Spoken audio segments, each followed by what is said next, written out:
안녕하세요. 행정사업동사무소 정표영 김은행 행정사입니다.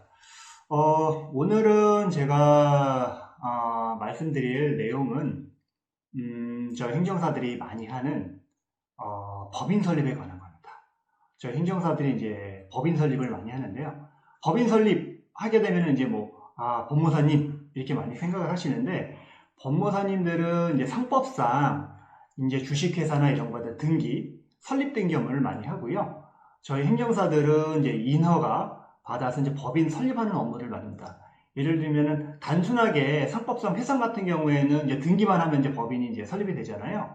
근데 민법상 이제 법인들은 대부분 이제 비영리 법인이거든요. 이런 비영리 법인 같은 경우에는 관할 행정청에 인허가를 받으셔야 됩니다. 그래서 인허가를 받아야 되기 때문에 이런 인허가를 받는 것들이 이제 단순하게 우리가 등기하는 것처럼 쉽지는 않거든요.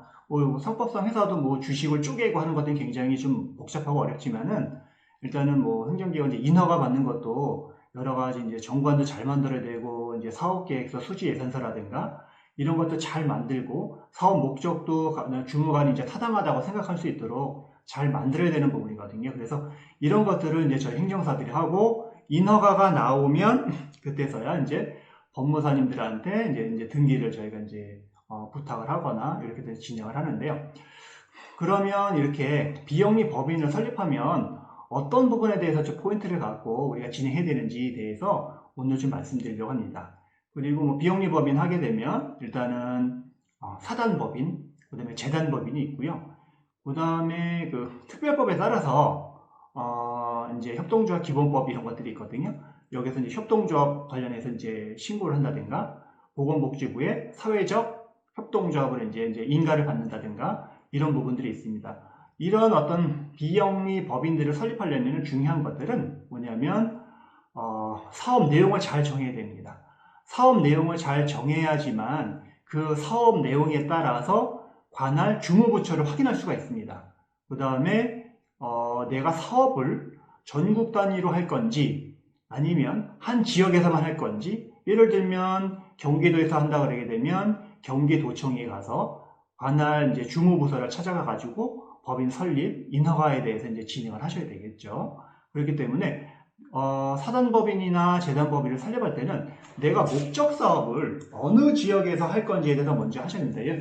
두 개 시도에 걸치는 경우에는, 그런 경우에는 주무부처로 가셔야 됩니다. 예를 들면 보건복지부 아니면 행정자치부라든가, 그래서 국가 이제 주무부처로 이제 가셔야 될 것 같고요.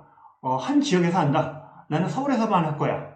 아니면 경기도에서만 할 거야. 이런 경우에는 경기도청을 가든가 아니면 서울시청에 가야 됩니다. 이렇게 가서 담당 주무관하고 정관 내용을 펼쳐보고, 정관의 사업 내용이 어떤지, 추상적인지 아닌지 그런 것도 다 검토를 받아서 주무관님한테 정관을 이제 한번 심사를 받으셔야 됩니다. 그렇기 때문에 정관 작성이 굉장히 중요하고요. 그래서 정관상에 나와 있는 내용들이 정말로 실현 가능한 내용인지 타당한 내용인지 이런 부분들 지금 정확하게 조금 판단 받아보고 해야 되고, 이런 부분에 대해서 이제 저희 행정사들이 이제 정관을 작성하고 해서 주무관님한테 이제 가서 같이 대화를 나누고, 이렇게 해서 정관상에 문제가 없는지, 사업 내용을 좀 더 구체화해야 되는지 이런 부분에 대해 같이 논의를 할 겁니다. 그 다음에 중요한 거는 이제 이렇게 정관이 어느 정도 이제 만들어지게 되게 되면 주무관님들하고 앞서서 요건을 조금 확인해 보는 게 중요할 것 같아요. 주무부서마다 이제 주무관님들 요구하는 조금 요건들이 좀 다 다르더라고요. 어떤 주무관님은 우리는 회원이 100명 있어야 돼요. 또 어떤 분들은 50명 있어야 돼요. 이런 분도 있으시고, 사단법인인데도 불구하고 우리는 기본 자산이 어느 정도 있어야지 저희 받아줍니다. 이런 경우도 있습니다. 어떤 데는 기본 자산이 없지만 어느 정도 사업을 실현할 수 있는 정도만 되면 돼요. 이런 경우가 있습니다. 그러니까 이러한 어떤 상세한 내용들을 주무관님들한테 확인을 해봐서 그 요건에 맞게 좀 준비를 하시는 게 좋을 것 같습니다. 그렇게 해서 요건들이 확인되게 되면 저희 행정사들이 서류를 좀 잘 작성을 해서, 서류 작성하는 것들이 이제 쉽지는 않거든요. 특히 이제 사업계획서를 만든다든가 수지 예산서를 만들어야 되고 또 정관을 만들어야 되고, 이런 것들이 혼연일체가 됩니다. 정관상의 사업 내용들이 사업계획서 그대로 반영이 돼야 되고, 수지 예산서도 반영이 돼야 됩니다. 그 다음에 사업 예산도 이 사업을 할 수 있는 적정한 어떤 예산인지 이런 것들 좀 다 확인해야 되고요. 그래서 수지 예산도 잘 짜야 되고, 사업계획서도 타당하게 잘 짜야 됩니다. 이렇게 해서 서류가 다 만들어지게 되게 되면 주무관님한테 이제 컨펌을 받고 주무관님께서 이상이 없다고 하게 되게 되면 그 서류를 이제 접수를 하게 되는 거죠.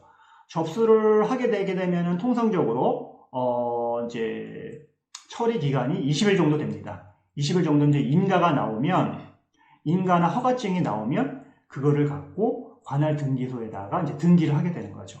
등기를 하게 되게 되면은 뭐 등기 기간도 하게 되게 되면 뭐 한 일주 정도 그 정도면 이제 등기가 나올 겁니다. 등기가 나오게 되게 되면은 이제 그 등기에 나온 것 같고 이제 해당 주무부처에 다시 한번 등기가 났습니다 하고 이제 등기 신고를 하시면 되는 겁니다. 그래서 사단법인을 이제 설립하는데 조금 이제 앞서서 이제 인허가 절차가 좀 복잡합니다. 이런 부분에 대해서는 저희 행정사들이 이제 오시게 되면은 저희가 도움을 드릴 거고요. 여기서 이제 제가 유튜브를 통해서 비영리 법인 설립에 대해서 모든 부분을 다 말씀드릴 수는 없지만 제가 이제 핵심이 되는 기본적인 어떤 내용들을 말씀드렸습니다. 이런 부분들 좀 참고하셔서 사단법인 이제 설립을 좀 진행을 하시고요. 그 밖에 궁금한 사항이 있으시면은 언제든지 저희 행정사한테 전화 주시면 다양한 비영리 법인 설립에 많은 도움을 드리겠습니다. 오늘은 비영리 법인 설립에 관해서 좀 말씀을 드렸고요. 다음에도 좀 더 유익한 정보로 찾아오도록 하겠습니다. 오늘 제 내용이 좋다고 생각하시면 구독, 좋아요 기억하시죠? 꼭 부탁드리겠습니다. 감사합니다.